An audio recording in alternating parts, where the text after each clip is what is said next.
Selamat pagi, Shalom Alaikum Bapak Ibu, Saudara-saudari pendengar Renungan Ceria GKSBS. Pada hari ini, renungan kita berjudul Tuhan Tidak Membutuhkan Ibadah Kita, yang dilandaskan dari kitab Yehezkiel pasal 24 ayat 15-27. Silahkan para pendengar yang berbahagia membaca selengkapnya, tetapi saya akan membacakan bagian ayat 15-17 saja, yang demikian firman Tuhan kepada Yehezkiel.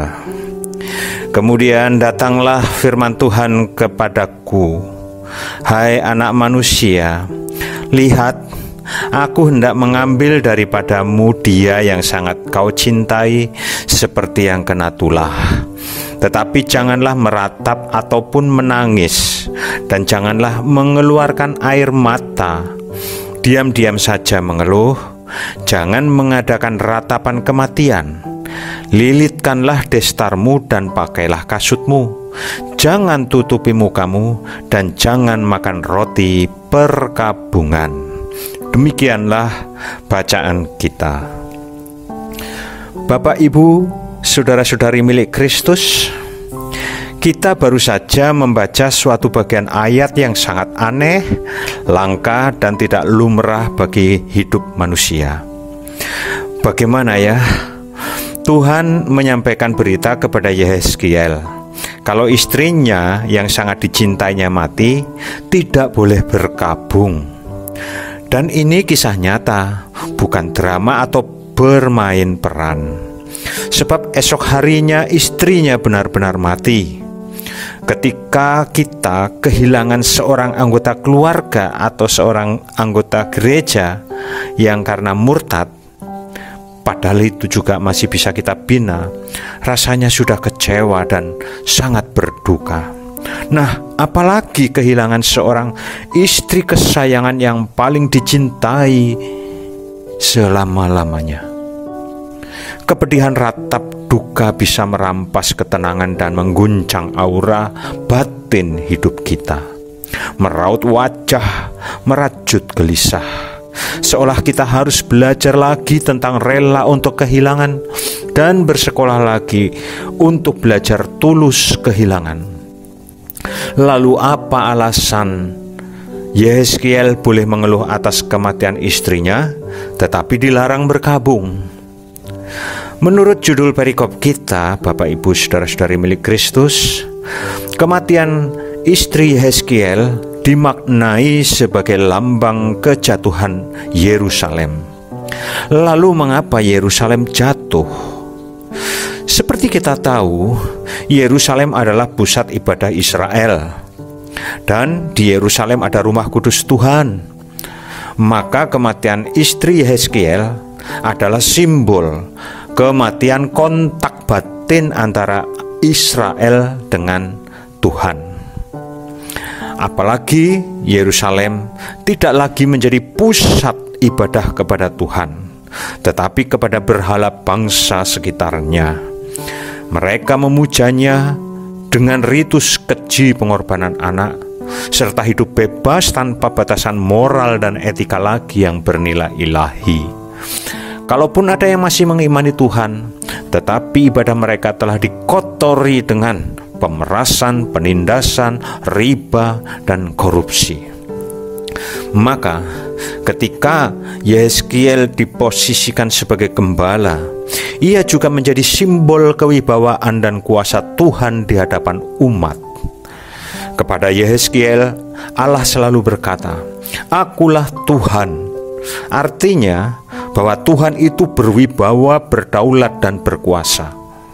Maka seorang gembala yang berwibawa harus bisa menguasai diri dan mengendalikan diri sebagai utusan Tuhan.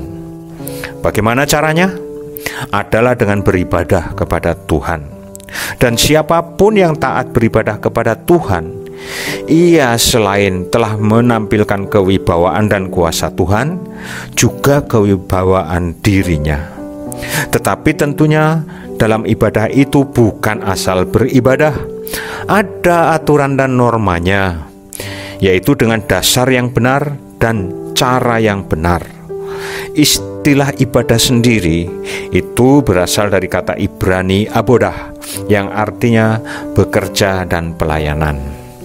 Jadi ibadah itu berarti sebuah aktivitas kerja atau aktivitas pelayanan. Ketika kita mengikuti ritus ibadah Sabtu atau Minggu misalnya, itu tidak boleh dirusak oleh motif berhala agar menjadi kaya, agar persoalan kita bisa diselesaikan. Oh, bukan itu motifnya. Tetapi motif ibadah yang benar adalah menyembah dan memuliakan Tuhan dalam bentuk membangun persekutuan intim dengan saudara seiman maupun dengan Tuhan. Atau ketika kita memberi persembahan, itu bukan uang yang berasal dari berhala haram, atau kalau itu halal, bukan menurut ukuran berhala terpaksa. Dan setelah mengikuti ibadah, firman yang diterima oleh kita mestinya berkuasa mewarnai dan menjiwai kerja produktif kita sehari-hari, bahkan menjadi berkat bagi lingkungan sekitar kita. Itulah ibadah yang sejati. Ia berdampak mengubah perilaku positif para pelaku ibadah dan menjadi berkat bagi pihak lain. Itulah gereja yang hidup. Ia megah bukan diukur dari gedung dan besar jumlah warga, tetapi karena menjadi berkat bagi sesama makhluk dan alam. Gereja yang mati adalah simbol dari gereja yang telah menjadi rumah berhala dan tidak menjadi rumah kudus Tuhan lagi. Maka di ayat 21 Tuhan berfirman, "Katakanlah kepada kaum Israel, beginilah firman Tuhan Allah, sesungguh-sungguhnya aku akan menajiskan tempat kudusku, kekuasaanmu yang kau banggakan, kenikmatan bagi matamu dan bagi jiwamu, dan anak-anakmu lelaki dan perempuan yang kamu tinggalkan akan mati rebah oleh pedang." Bapak, Ibu, saudara-saudari milik Kristus, ayat ini jelas mestinya mengusik para gembala, yaitu majelis jemaat.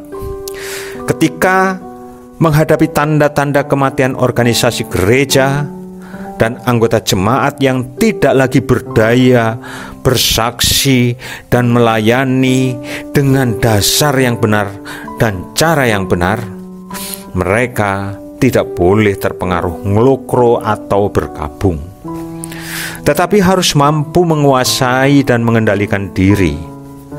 Dengan tegar bekerja lebih keras lagi membina jemaat, sehingga benih firman yang ditabur pada anggota jemaat bertunas, bertumbuh dan berbuah. Kalaupun jemaat atau anggota jemaat menolak dibina untuk taat beribadah pada Tuhan, sadarilah dan jangan GR dulu seolah Tuhan itu rugi.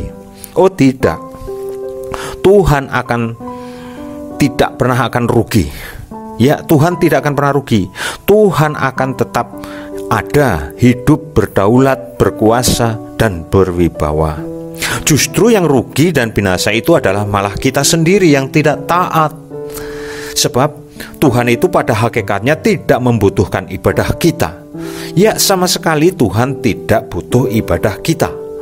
Justru kita itulah yang mestinya menyadari sebagai pihak yang membutuhkan untuk beribadah kepada Tuhan dengan dasar yang benar dan dengan cara yang benar pula.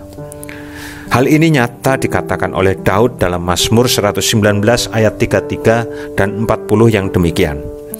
"Perlihatkanlah kepadaku ya Tuhan petunjuk ketetapan-ketetapanmu. Aku hendak memegangnya sampai saat terakhir. Sesungguhnya aku rindu kepada titah-titahmu. Hidupkanlah aku dengan keadilanmu." Begitulah Daud dengan tegas mengatakannya. Bapak, Ibu, saudara-saudari milik Kristus, maka amatlah benar jika Tuhan tidak butuh ibadah kita. Namun meski begitu, Tuhan tetap setia menyediakan bahan kebutuhan dasar dan cara ibadah yang benar pada umatnya, yaitu firman katalog seperti tertulis di Alkitab dan firman dialog yang menjadi daging dalam diri Tuhan Yesus Kristus. Jadi dasar ibadah yang benar itu adalah di dalam Tuhan Yesus, dan cara yang benar adalah mengikuti gaya hidup karakter Kristus. Bapak, Ibu, saudara-saudari milik Kristus, selamat beribadah dengan dasar yang benar dan dengan cara yang benar. Tuhan memberkati. Amin.